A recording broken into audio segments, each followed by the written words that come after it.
स्वामी विवेकानंद जी के जन्म का नाम नरेंद्र नाथ दत्त था। रामकृष्ण परमहंस के संपर्क में आने के बाद उनके जीवन में बदलाव आया। रामकृष्ण जी ने उन्हें नरेंद्र से विवेकानंद बना दिया। विवेकानंद युवाओं को बहुत प्रेरित करते थे। वे उन्हें शक्तिशाली बनने और अपने सपनों को पूरा करने के लिए प्रोत्साहित करते थे।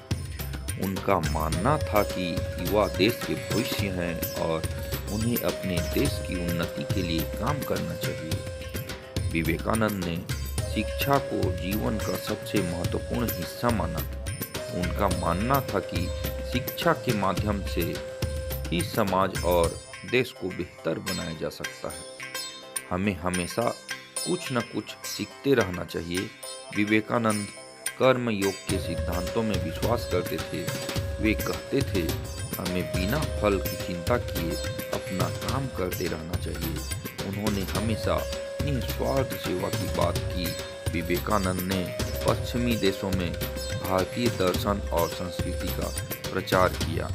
स्वामी विवेकानंद जी ने साल 1897 में कोलकाता में रामकृष्ण मिशन की स्थापना की और 1898 में गंगा नदी के किनारे बेलूर में रामकृष्ण मठ की स्थापना की।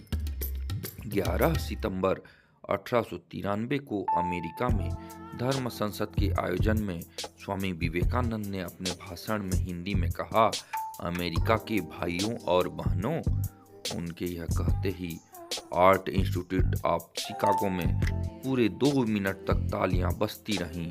वर्ष 1900 में वे यूरोप से भारत आए।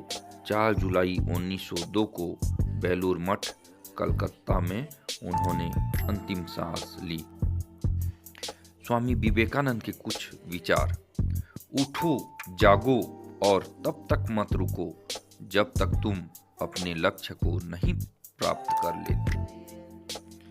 अपने मस्तिष्क को ऊंचे विचारों और उच्चतम आदर्शों से भर दो। इसके बाद आप जो भी कार्य करेंगे वह महान होगा। जब तक तुम अपने आप पर भरोसा नहीं कर सकते, तब तक तुम्हें ईश्वर पर भरोसा नहीं हो सकता।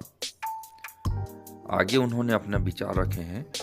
पढ़ने के लिए जरूरी है एकाग्रता, एकाग्रता के लिए जरूरी है ध्यान, और ध्यान से ही हम इंद्रियों पर संयम रखकर एकाग्रता प्राप्त कर सकते हैं।